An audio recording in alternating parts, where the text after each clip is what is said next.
अनेकांच्या पोटातील ओठावर येणाऱ्या गुपितांची बिनधास्त मांडणी करणारं बातमीपत्र। महाराष्ट्राचं दैवत असलेले दुसरे छत्रपती धर्मवीर संभाजी महाराज यांचा छळ करणारा क्रूर कर्मा औरंगजेबाचं छत्रपती संभाजीनगर जिल्ह्यात थडगा आहे। या थडग्याच्या बांधकामावर हजरत औरंगजेब नावानं बोर्ड लावला। या क्रूर कर्मा औरंगजेबाच्या थडग्यावर राजकीय नेते व मुस्लिम समाजाचे लोक गलब, चादर आणि फुलांच्या माळा चढवून त्यांच्यासमोर नतमस्तक होऊन नमाज पठण करतात।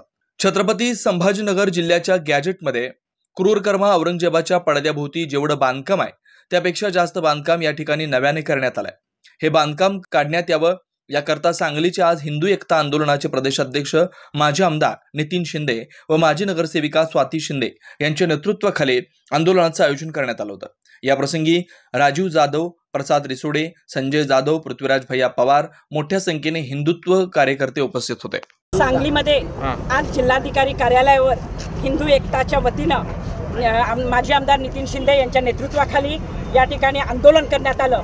खरं म्हणजे आज आम्ही संभाजीनगर या ठिकाणी जाणार होतो आणि औरंगजेबाच्या थडग्याच्या समोर आम्ही आंदोलन करणार होतो, परंतु आज आम्हाला जिल्हाबंदी केलेली आहे, त्यामुळे आज आम्ही याच ठिकाणी आंदोलन करतो आहोत। आज आपण बघितलं तर तारखेनुसार छत्रपती संभाजी महाराजांचा बलिदान दिवस आहे।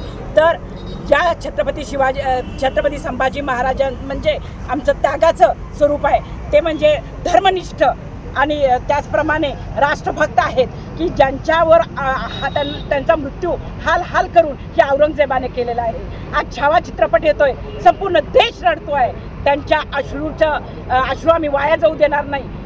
त्या औरंगजेबाचं थडगं इथून उकडून काढून समुद्रात फेकावं अशी मागणी आज आम्ही या ठिकाणी केलेली आहे। औरंगजेब हा आतंकवादी होता, क्रूर कर्मा होता, हिंदूंची देवळं ज्यांनी फोडली, हिंदूंच्या मूर्त्या ज्यांनी फोडल्या, महिलांच्यावर अनेक लोकांच्यावर महिलांच्यावर बलात्कार घडले, तर असा जो शासक होता, क्रूर शासक होता, तर त्या शासकाची एक निशाणी देखील आमच्या या परमपवित्र महाराष्ट्रामध्ये आम्ही ठेवू देणार नाही। त्याचं जे थडगं आहे ते काढून समुद्रात फेकून द्यावं अशी आज आम्ही मागणी केलेली आहे।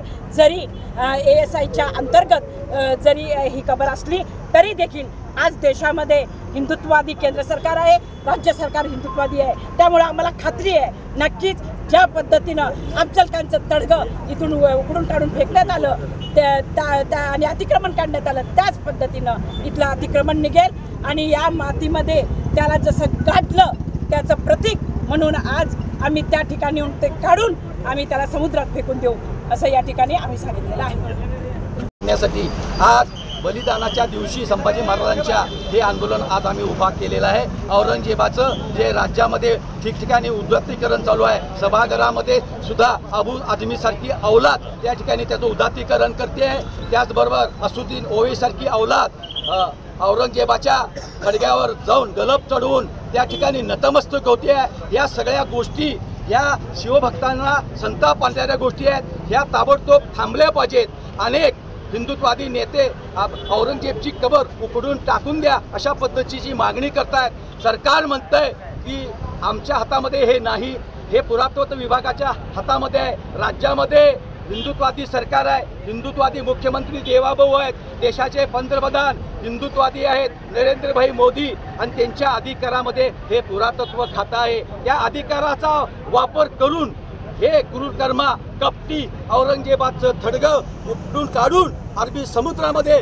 फेकून द्यावं आणि त्याचा उदो थांबावा अशी मागणी आज या ठिकाणी आम्ही करण्यासाठी आलेलो आहोत। या आंदोलनाची दखल घेऊन हिंदुत्ववादी आमदारांनी सभागृहाचं कामकाज बंद पाडलं पाहिजे, सभागृहाला डोक्यावर घेतलं पाहिजे आणि हीच वेळ आहे औरंगजेबाच्या थडग्यावर घाव घालण्याची आहे आणि तो घाव घालण्यासाठी हिंदू एकता आंदोलन रस्त्यावर उतरलेले आहे आणि त्याची दखल सरकार घेईल याची आम्हाला खात्री आहे।